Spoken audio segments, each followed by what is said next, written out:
시 중에 하나입니다.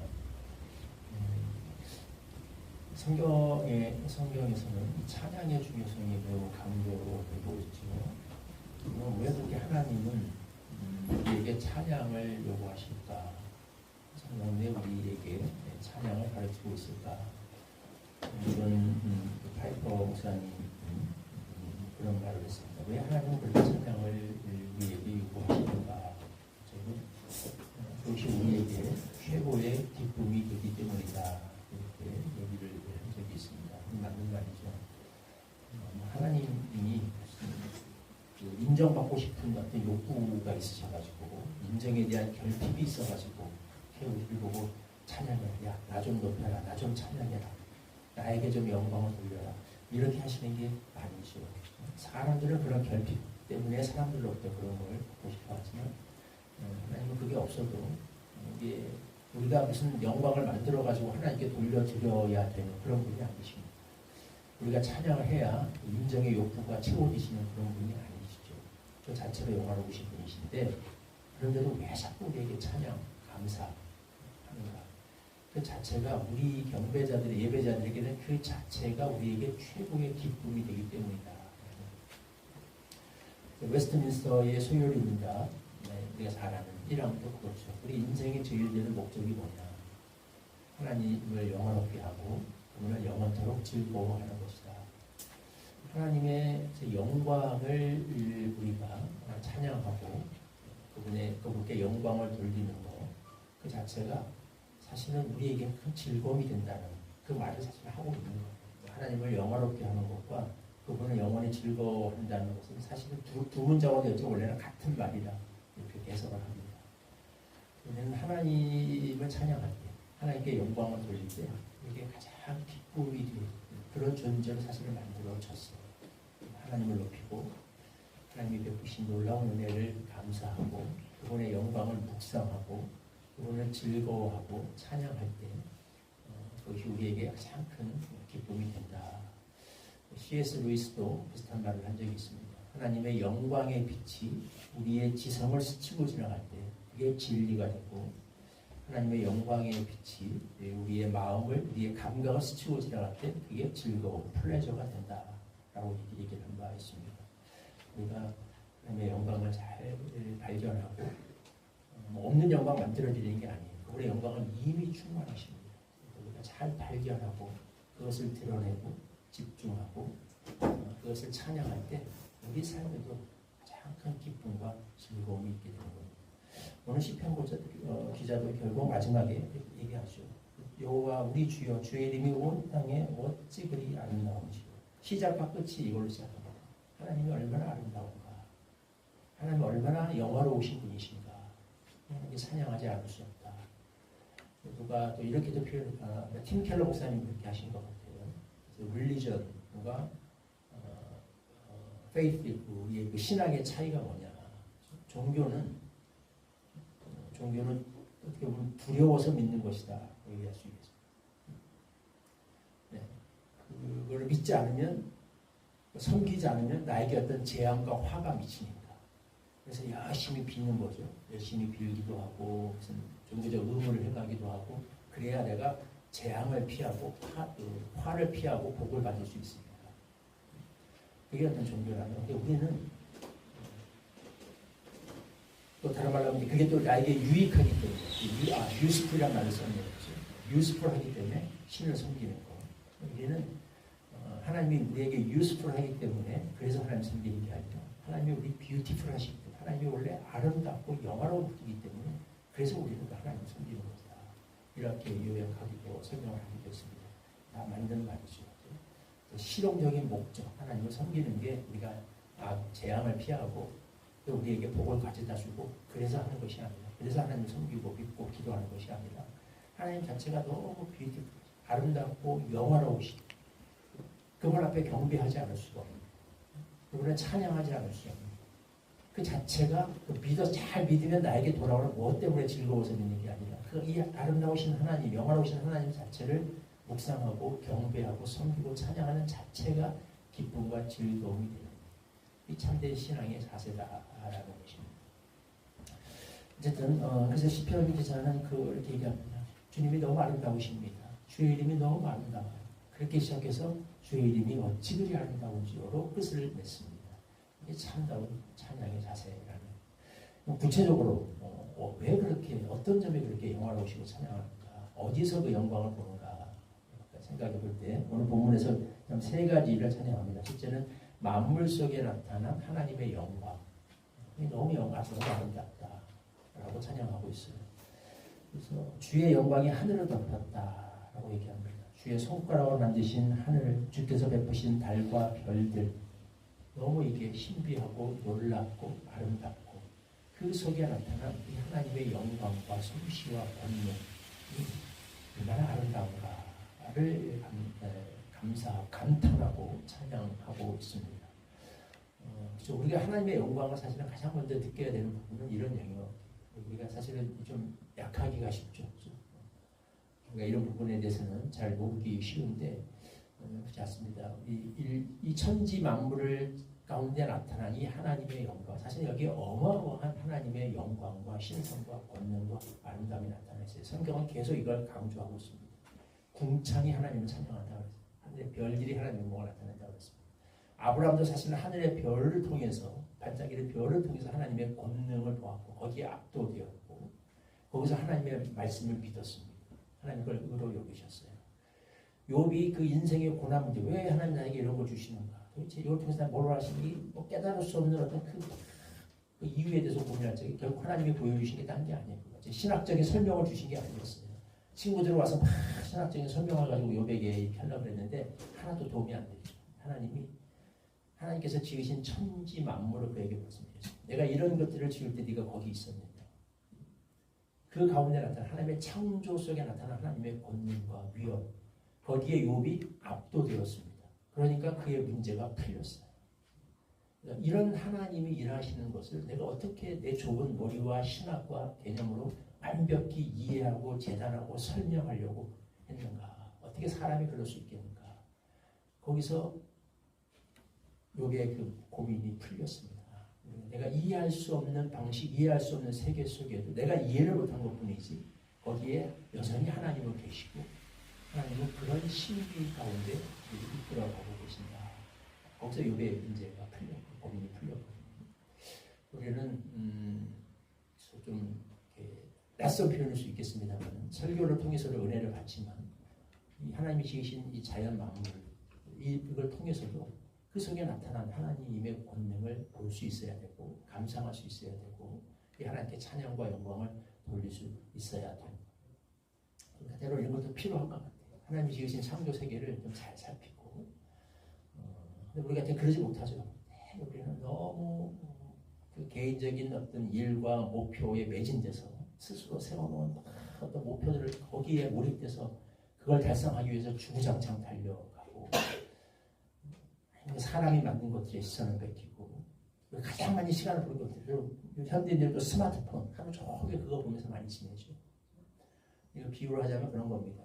정말 세계적인 거장이 만든 그 작품들을 전시해 놓은 박물관에 들어갔어요. 미술관에 들어갔어요. 어마어마한 작품들이 걸려 있는데 들어가자마자 그 안에서 그 작품을 안 보고 이 스마트폰만 보고 있다. 아니, 야 빨리 우리 몇 분 안에 다음 홀까지 가야 돼. 빨리 박물관 빠져나가. 우리가 30분 안에 이거 끝내자. 10분 안에 보고 나가자. 마치 거기에 무슨 의미가 있는 것처럼 그렇게 한 다음에 되게 웃음이 나오고 어처구니 없는 일이죠. 이렇게 되겠죠.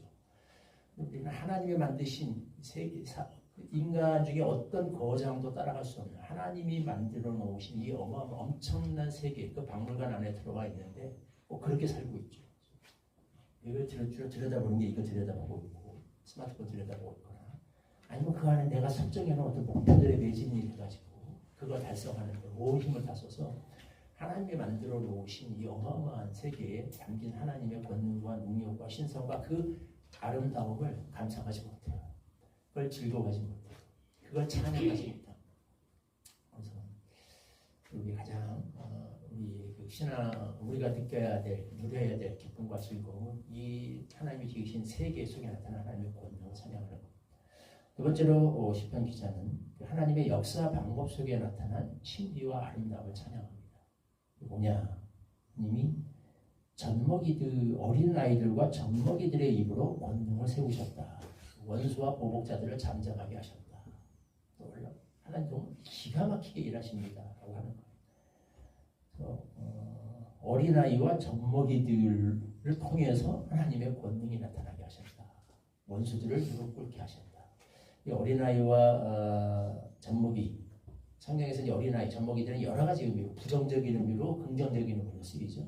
어떨 때는 이제 뭐 너무 유치하고 어린 그런 의미도 줄 수 있고, 어떨 때는 또 순수한 좋은 의미도 줄 수 있고, 여기서 특별히 어린아이와 젖먹이라고 이를 붙인 거 보면 이건 절대적인 의존을 말하는 것을 우리가 알 수 있습니다. 하나님을 절대적으로 의지하는 자들이에요. 자신의 능력을 신뢰하지 아니하고 그냥 하나님을 절대적으로 의지하는 그런 자들, 그런 자들을 통해서 하나님의 권능을 나타내셨다. 자신에게 힘과 능력과 권능이 있음을 자랑하지 않고, 그렇게 생각하지 않고, 그런 것을 추구하지 않고, 그런 것을 갈망하지 아니하고, 절대적으로 자신은 연약하고 무력한 존재인 것을 시인하고 오직 하나님께 의지하는 자들. 인간적으로 보면 되게 아무것도 아닌 것 같아요. 연약하고 야심도 없고 무기력하고, 하나님 놀랍게도 그런 자들을 통해서 하나님의 권능을 나타내셨어요. 원수들을 무릎 꿇게 하셨습니다. 하나님의 놀라운 일들을 행하셨습니다. 이 속에 나타난 하나님의 신비와 영광을 찬양하는 거죠. 뒤집어서 말하자면 우리가 어떻게 하나님의 영광, 역사 속에서 하나님의 영광과 권능을 발견할 수 있는가, 찬양할 수 있는가. 어린아이와 젖먹이가 되어야 됩니다. 왜 우리가 그걸 잘 체험하지 못하는가? 우리가 어린아이가 되지 못하고 젖먹이가 되지 못해서 그럴 수 있어요. 자꾸 어른이 되려고 하고 높아지려고 하고 내 안에 어떤 것들을 자꾸 채워서 내가 내 안에 어떤 권능이 있기를 바라고, 내가 높아지길 바라고, 내가 대단한 존재가 되길 바라고. 그러니까 역설이죠. 바울은 깨달았습니다. 하나님 왜 내 병을 안 고쳐주시는가? 내가 다른 사람 병을 다 고치는데, 내가 손만 대면 탁탁탁 병이 났는데, 딱 하면 누구의 성령이 임하고 딱 누구 병이 나 이런데 왜 나는 아무리 기도해도 안 되는가? 말씀하셨죠. 네가 연약할 때 강하게 됩니다. 은혜가 내게 족하다. 그래서 깨달았습니다. 하나님의 영광은, 하나님의 능력은 연약함, 인간의 연약함을 통해서 나타나고 드러나는구나.